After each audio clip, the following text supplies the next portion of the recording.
Notre anime commence avec une jeune fille connaissant le destin difficile qui l'attend, car elle pourrait bientôt partir dans l'au-delà 2 fois de suite, bien que cela n'ait aucun sens au départ. Nous rencontrons ensuite le Seigneur qui était sur le point de mettre fin à la vie de la jeune fille, car elle avait trahi l'accord qu'ils avaient conclu il y a de nombreuses années. Cette dernière ne semblait souhaiter qu'une dernière fois qu'on la regarde en face comme un ultime acte de pitié. Mais avant de voir ce qui est arrivé à la pauvre femme, nous voyageons quelques années en arrière dans la même ville où une jeune Nina courait après avoir volé des marchandises en compagnie de l'un de ses camarades, Saji, le jeune homme à la queue de cheval et le plus petit des trois. Colin, un homme, n'avait que ses 2 compagnons pour survivre, et il volait les riches de leurs terres comme seule option. 5 ans auparavant, une terrible peste avait décimé une grande partie de la population, laissant nos protagonistes sans famille. Il convient de préciser que ces 2 jeunes hommes sont frères, et lorsque Colin trouva un joli bracelet, il remarqua que les yeux de Nina et ceux de Lapis étaient très similaires, bien que cela gênait la jeune fille. À ce moment-là, son frère aîné demanda un peu d'intimité à Colin,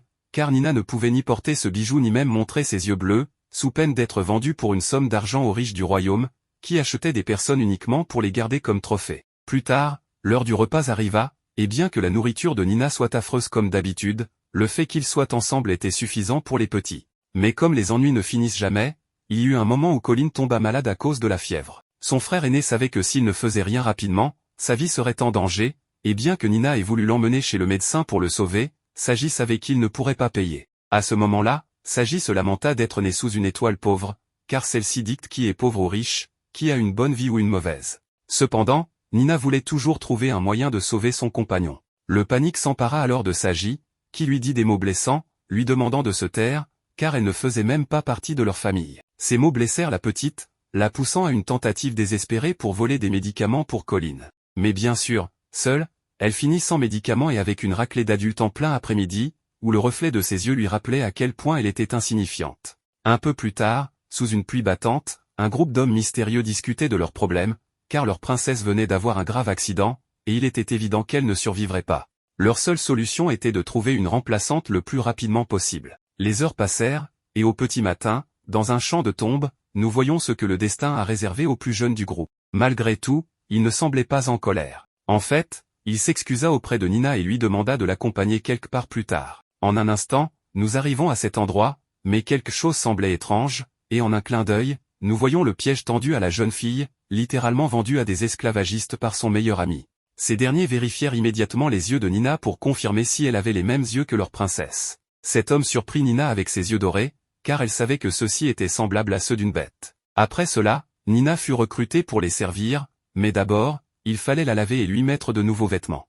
L'homme aux yeux dorés lui rappelle qu'aujourd'hui, elle allait perdre sa vie pour renaître en tant que princesse. Dans une scène suivante, nous voyons Nina courir, fuyant les dames de la maison, car elle n'était pas complètement habillée. Mais lorsqu'elle trébucha, le même ravisseur, qui était en réalité le prince Azur, fit son apparition. En voyant Nina après une bonne séance de lavage, il n'arrivait pas à croire qu'elle était la même gamine sale qu'il avait achetée récemment. Malgré cela, elle restait trop plébéienne pour le château, et avec une épée, il marqua le début de la nouvelle vie de Nina. Azur déclara que, dès aujourd'hui, Nina deviendrait la princesse et prêtresse Alisha, qui n'aurait que 3 mois pour apprendre à se comporter convenablement, car sa mission était d'épouser le prince héritier de Galgada, et par conséquent, le successeur du trône actuel. Cela signifiait que Nina avait pour mission de ne jamais être découverte, sous peine de perdre la vie. Cependant, après tant de sermons, Nina donna un coup de pied pour s'emparer de l'épée d'Azur, lui rappelant que, en d'autres termes, c'était un énorme service qu'elle lui rendait. Même si elle n'était pas du tout menaçante, la petite demandait toujours des explications sur pourquoi elle devait faire tant d'efforts pour un inconnu. Malgré cela, le prince lui rappela bien qu'une pauvre fille comme elle n'avait nulle part où aller, et qu'être une princesse ne devrait pas être un mauvais tournant dans sa vie. Après l'avoir écouté, le prince se présenta comme le second héritier du trône, tout en lui rappelant qu'il serait celui qui s'occuperait de sa transformation. Un peu plus tard, le cours d'éducation commença, et comme Nina n'était pas habituée, elle détestait agir comme une enfant stupide. Pour éviter ces leçons, Nina rappela au prince que les pauvres n'avaient pas accès à l'éducation dans ce monde, ce qui signifiait qu'elle ne savait ni lire ni écrire. Elle ajouta qu'il serait plus efficace d'abandonner ces cours inutiles. Le prince savait cela, mais il voulait que Nina répète simplement ce qu'il lui enseignait, car il s'agissait des bases de l'étiquette pour toute princesse. En outre, elle avait bientôt un rendez-vous avec Sa Majesté le Roi pour une audience, ce qui commença à effrayer Nina, car non seulement elle manquait de classe, mais il était également possible qu'elle soit découverte étant pratiquement une autre personne. Ce sentiment de peur fut apaisé à la fois par le prince et par les servantes de la maison, qui lui rappelèrent que la seule raison pour laquelle elle était ici, c'était ses yeux bleus. On nous explique que la vraie princesse Alisha, la fille de la troisième reine, devait devenir la prochaine prêtresse astrale. Bien qu'une princesse soit normalement élevée dans un grand château, elle avait été élevée dans un village d'étoiles. Le début de sa carrière de prêtresse devait avoir lieu lors du même festival des étoiles, qui marquerait son destin à ses 16 ans. Ces lumières rappelaient à Nina un souvenir du passé, où ses parents lui assuraient que ces belles lumières étaient des lumières d'espoir. Perdre ses parents, puis perdre ses nouveaux frères, lui rappelait à quel point la vie avait été dure pour elle. Les servantes continuèrent à raconter que le roi n'avait jamais pris la peine de rendre visite à sa fille, et que très peu de personnes avaient eu la chance de voir la princesse. Si Nina agissait correctement, il était peu probable que quelqu'un lui fasse du mal. Avec la promesse d'Azur de recevoir une récompense pour avoir bien agi lors de l'audience, et les supplications des servantes, Nina se trouva contrainte de faire de son mieux. Les jours passèrent, et Nina, bien que paresseuse, s'efforça de progresser, même si elle en venait presque à vouloir abandonner la mission. Cela fut reconnu par le prince, qui, pour la motiver un peu plus, emmena Nina dans un voyage pour voir tout le royaume depuis les hauteurs. Cette vue montra à Nina à quel point elle se trouvait dans un lieu important, car jamais auparavant elle n'avait vu de tels paysages. Malgré son manque d'enthousiasme pour le prince, quand Azur lui demanda à nouveau son aide, elle réfléchit et réalisa qu'elle était nécessaire à quelqu'un. Une partie de Nina ressentit alors le désir de s'efforcer davantage, ayant un nouvel objectif dans la vie. Lorsque le jour de l'audience arriva, Nina portait une magnifique robe royale, avec un rappel de ses servantes de ne pas ruiner l'occasion, car cela pourrait leur coûter la tête. En arrivant au royaume, Nina entra sans problème dans le château pour saluer sa majesté de la manière la plus cordiale possible, ce qui réussit à tromper le roi, qui loua les beaux yeux de sa fille, qu'il n'avait pas vue depuis si longtemps. Le roi voulut également savoir où se trouvait son demi-frère, nous révélant ainsi qu'Azur avait ce lien de parenté avec la princesse. Au même moment, la reine se rappela quelque chose à propos de sa fille. Après avoir passé tant d'années à s'entraîner pour devenir une prêtresse adéquate, elle devait sûrement être capable d'exécuter une danse pour le prince Muulom. Même à distance, les membres du conseil se demandaient pourquoi la reine demandait quelque chose d'aussi insensé à ce moment-là. Cela pétrifia Nina de peur, car elle n'avait appris aucune danse pendant ses entraînements avec Azur. Quand vint le moment de la danse, Nina voulut dire la vérité pour se sauver, mais son demi-frère vint à sa rescousse, la sauvant en rappelant à ses parents qu'Alisha n'était pas encore majeure et n'avait pas encore assumé ses devoirs astraux. Faire danser la jeune fille à ce moment ne pouvait qu'apporter la malchance à sa future relation avec le prince Muulom, d'autant plus que celui-ci n'était même pas présent pour assister à la danse. Grâce à ce mensonge, le prince put sauver Nina. Après avoir réfléchi au fait qu'ils auraient pu mettre fin à ses jours aujourd'hui, Nina comprit que le risque ne valait pas les récompenses d'une vie dans une famille riche. Elle décida de retourner là où elle avait toujours appartenu. Mais avec Sagi qui la trahit, elle se désiste. La reine du royaume était la véritable mère d'Azur, ce que la nouvelle reine interpréta mal. Avec un enfant qui n'était pas le sien, elle ne pouvait que penser du mal de la vie d'Azur. Et bien que ce dernier ait affirmé qu'il ne ferait jamais de mal à la femme de son père, la reine continua à harceler le prince en parlant de sa mère, assurant que les femmes craintives et faibles de caractère ne pouvaient pas réussir dans ce monde. Dans un geste insensé, la femme jeta son éventail à l'eau, prétendant qu'Azur l'avait fait tomber. Bien que le jeune prince tentât de lui en offrir un autre, la reine, sachant qu'il faisait très chaud, exigea rapidement qu'on lui ramène son éventail. C'est à ce moment que Nina saisit l'occasion pour plonger dans l'eau et mouiller la reine elle-même, avant de lui rendre son précieux éventail. Ce geste faillit valoir à la jeune fille un coup royal pour avoir osé la mouiller, mais avec Azur devant elle, personne ne put la frapper. Même les suivantes de la reine l'empêchèrent de le faire, évitant ainsi un problème plus grave encore. Bien que Nina fût très triste d'avoir causé des ennuis au prince, ce dernier se mit à rire discrètement et lui assura qu'elle n'avait rien fait de mal. Ils avaient même réussi à tromper le roi avec la présence de Nina, et la reine n'était plus un problème majeur. Il était clair qu'une femme aussi simple qu'elle chercherait toujours à créer des problèmes. Comme promis, Nina avait le droit de demander ce qu'elle voulait une fois rentrée chez elle. Son seul souhait était de recevoir un compliment sincère de la part d'Azur pour tout son effort. Cela fut compris par la servante de la maison, qui crut que Nina devait se sentir très seule. Cela poussa le prince à lui faire un compliment sincère, ce qui apporta à la jeune fille une grande joie après tous les efforts qu'elle avait fournis pour devenir une véritable princesse. Le Festival des Étoiles est une célébration des récoltes qui a lieu en été. Les gens font des offrandes pour remercier le dieu des étoiles et accrochent des lanternes à la porte de leur maison, une par personne, tout en faisant un vœu.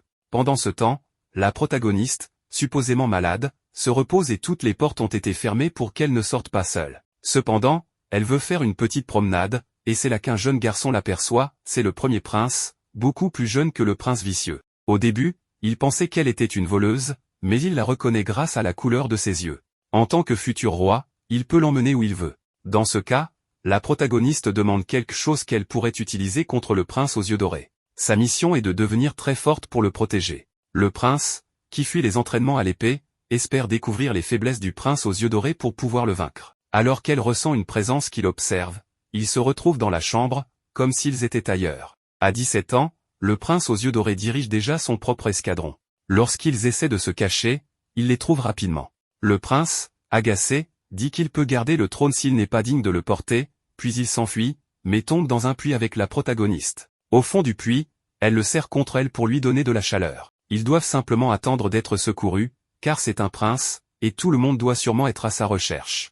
Être prince est plus compliqué qu'on ne le croit, car on lui met des idées en tête à tout bout de champ. En réalité, il aime beaucoup son frère, le prince aux yeux dorés, et voulait découvrir ses faiblesses pour pouvoir se rapprocher de lui. En d'autres termes, il le considère comme un modèle à suivre. Il se rend compte que l'eau monte dans le puits, malgré le fait que le prince soit un peu potelé, elle le porte pendant des heures. Finalement, le prince aux yeux dorés les retrouve après un long moment et la remercie d'avoir pris soin de son frère. Plus tard, le prince demande à apprendre à manier l'épée. Il pensait tout ce temps que son frère l'évitait. À ce moment-là, en privé, il lui demande s'il a une faiblesse pour que le prince ait plus confiance en lui et aussi pour le faire chanter. Le prince aux yeux dorés avoue qu'il n'aime pas les choses informes, et il ne parle pas des fantômes. Entre-temps, des rumeurs circulent disant que la princesse est morte et que la protagoniste est une imposture, mais ses yeux bleus font douter tout le monde. Le matin, on lui rappelle que peu importe où elle doit rester fidèle à son rôle. Alors que le festival approche, elle n'aura pas à danser, car le prince aux yeux dorés s'est assuré qu'elle n'ait aucune tâche à accomplir, mais elle est quand même autorisée à faire un vœu. La malchanceuse apparaît alors et lui conseille de ne pas souhaiter obtenir le trône. Le roi, en revanche, est très aimable avec elle malgré ce que l'on raconte. Il apprécie même la protagoniste pour son franc-parler et son attitude directe, car les personnes les plus dangereuses sont celles qui feignent et trahissent. Le prince aux yeux dorés n'a pas besoin de lanterne, car il n'a aucun vœu à formuler. Peut-être est-ce parce qu'il ne désire rien ou que son vœu a déjà été exaucé. Le prince est souvent malade et redoute l'arrivée du festival, car un mois et demi après celui-ci, la protagoniste devra partir pour se marier dans le royaume voisin, situé au-delà des montagnes. Le voyage, que ce soit par mer ou par terre, est très long. Ce royaume voisin a progressivement conquis des territoires et il se dit que le premier prince est terrifiant. Si le grand-père du prince aux yeux dorés n'était pas malade, il aurait sûrement pris des mesures. Autrement dit, une fois parti, la protagoniste ne reverra plus le prince aux yeux dorés. À ce moment-là, un individu indiscret lui fait subtilement comprendre qu'elle pourrait sortir discrètement sans autorisation. Elle a le pressentiment qu'un événement grave va se produire, alors elle décide de quitter le palais le jour du festival. Quelqu'un parle d'une orpheline aux yeux très bleus, qui avait à peu près le même âge qu'elle et vivait dans le village des étoiles. Il n'en a jamais été question, et avec l'état de santé de l'ancien roi, cela pourrait servir à contrôler la situation. La protagoniste, suivant les conseils de l'indiscret, s'échappe en portant une cape et atteint la ville. Cela faisait longtemps qu'elle n'avait pas retourné là où elle vivait. Ses parents lui disaient souvent que ses yeux étaient de la couleur du dieu des étoiles, mais elle devait les cacher jusqu'à ce qu'elle soit plus grande. Tout le monde l'appelait par son nom, et ses frères la protégeaient aussi. En revenant à son ancienne maison, elle constate que personne n'y est. Elle se sent trahie, car tout le monde est parti et sa véritable identité est morte. Désormais, elle n'est plus que la princesse, bientôt mariée à un lointain pays. Cela rappelle au prince aux yeux dorés qu'il a oublié le nom et le visage de ses parents, tout ce dont il se souvient, c'est du nom que le roi lui a donné. Juste à ce moment-là, les méchants font leur apparition et le prince aux yeux dorés commence à éliminer tous ceux qui en savent trop sur l'imposture de la princesse,